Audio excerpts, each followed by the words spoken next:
535년 여름 대홍수, 겨울 지진, 다시 이듬해 여름 가뭄, 가을 메뚜기 때로 순식간에 고구려가 가장납니다. 단지 2년 동안 이렇게 자연재해가 계속되니 굶어 죽는 사람들 속출하고 자연이 민심 나빠집니다. 고구려는 이후로도 여름에 우박이 내리는 등 계속된 자연재해를 맞게 됩니다.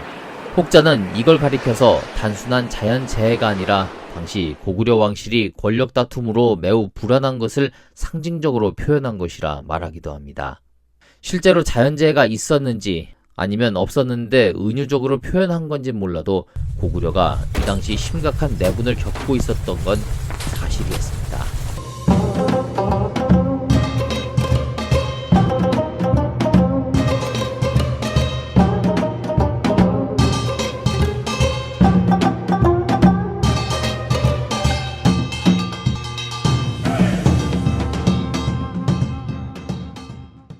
지금부터 나오는 내용은 삼국사기엔 없고 일본서기 그리고 중국의 일부 사서에만 나온 내용입니다.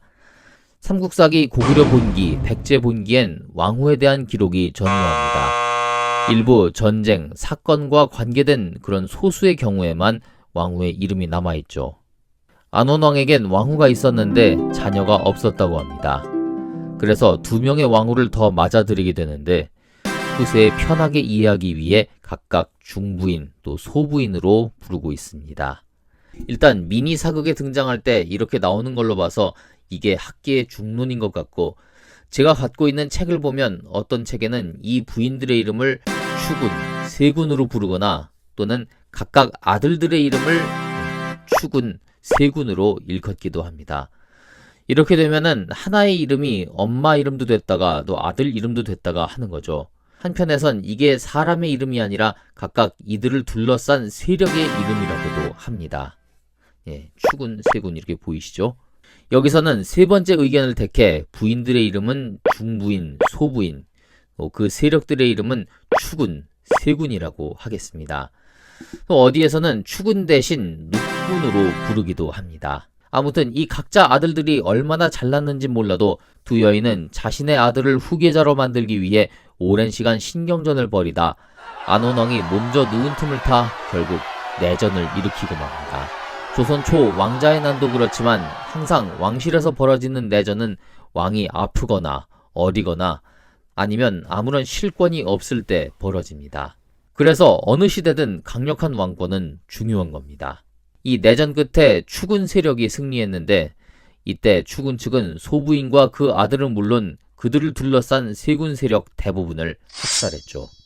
이때 내전으로 죽은 사람이 무려 2천여 명이라고 하는데요.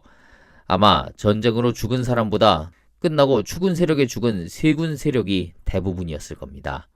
이 사건은 앞서 말씀드린 대로 삼국사기엔 없고 일본서기와 일부 중국사서의 대략의 내용만 기록되어 있습니다. 그리고 이때 내전으로 많은 사람이 죽거나 해외로 도피하기도 했는데 당시 신라로 탈출한 고구려의 해량이란 승려가 우리나라는 언제 망할지 모른다라는 그런 말을 해 당시 상황을 어느 정도 입증해주고 있습니다. 이 사건은 조선 명종 때 을사사화와 유사합니다. 당시 대윤과 소윤이라고 해서 외척 윤씨 집안이 둘로 갈라졌는데 먼저 대윤은 중종의 둘째 부인인 장경왕후 윤씨 그리고 그녀의 아버지인 윤여필과 오빠 윤임을 중심으로 한 세력이었고 소윤은 중종의 셋째 부인인 문정왕후 윤씨와 그녀의 아버지 윤지임, 남동생 윤원영을 중심으로 한 세력이었죠. 그리고 장경왕후의 아들이 인종, 문정왕후의 아들이 명종이었습니다.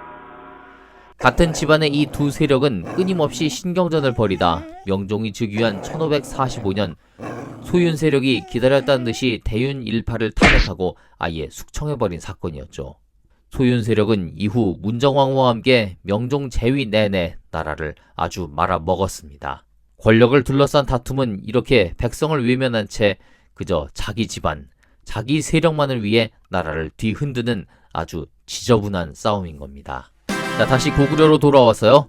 사건이 끝나고 모든 권력은 중부인과 추군 세력 아래로 떨어졌고 와병 중에 있던 안원왕은 이에 대해 아무런 힘도 쓰지 못한 채 석 달 뒤인 545년 3월 세상을 떠나고 맙니다.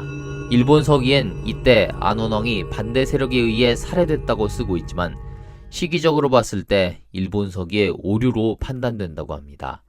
일본 서기엔 안원왕이 향강상이란 곳에 묻혔다 하여 향강상왕으로 기록하고 있습니다.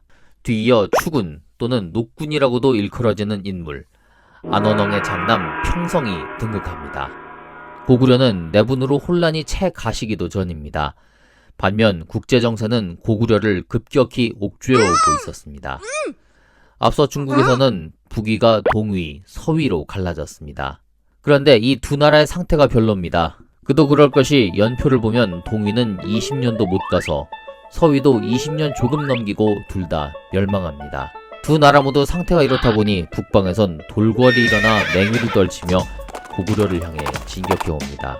자, 이에 대해서는 조금 이따 설명을 할게요. 그렇다면 남쪽 상황은 어떨까요? 자, 이때 백제 신라의 왕이 누구죠? 양원왕 여기고요. 백제는 성왕, 신라는 진흥왕. 이름만 들어도 감이 오시죠? 성왕과 진흥왕 이 둘이 손을 잡고 위로 올라옵니다. 자, 지금 보시면요, 돌궐이 몰려오고 있습니다. 그리고 백제와 신라가 손을 잡고 위로 올라오고 있죠. 게다가 북동쪽에 있던 물길, 말갈 얘네도 손을 잡고 남진을 계속하고 있었습니다. 자, 옛날 같으면 적당히 외교술도 쓰고 무섭게 응징도 하면서 얘네들을 모두 물리쳤을 겁니다. 하지만 지금의 고구려는 어떤가요? 이미 내전으로 힘을 다 뺀 상황이었습니다. 아마 양원왕 등극 직후에 내부 수습도 안 됐을 겁니다. 더 이상 광개토대왕, 장수왕 때 그 고구려가 아닙니다. 지금은 그저 사면 초가일 뿐이죠. 일단 양원왕은 전쟁에 대비해 547년 백암성을 개축하고 산성을 수리합니다. 이듬해는 군사 6천으로 백제의 요새인 독산성을 공격합니다. 어차피 쳐들어올 거 미리 선제 공격에 나서는 거죠. 548년 고구려가 백제의 독산성을 공격합니다. 독산성은 백제에게 있어 한강 이북으로 나아갈 수 있는 전진 기지였는데요. 여길 잃으면은 앞으로 백제로서 고구려를 상대하기는 더욱 어려워지는 것이었죠. 성왕은 동맹을 맺은 신라의 구원병을 요청했고 지소태우는 장군 주령에게 3,000명의 군사를 주어서 백제를 돕게 합니다.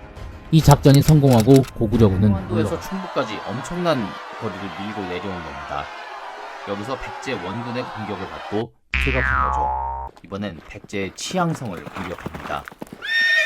그러니까 이번엔 반대로 신라가 원군을 또 보내네요. 다시 문자명왕 때 그 악몽이 되살아나는 것 같죠.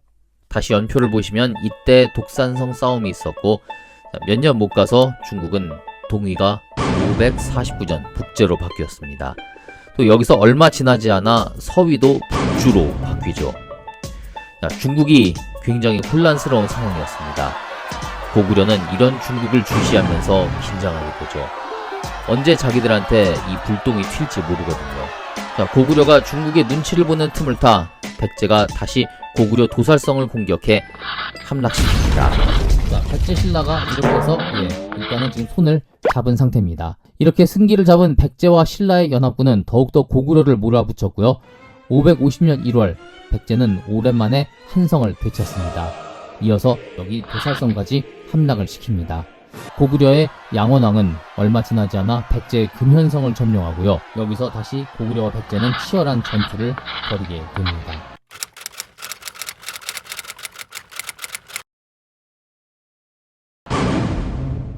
둘이 이렇게 치고받고 하는 동안 야비한 신라가 둘 사이를 지켜보며 때를 기다립니다.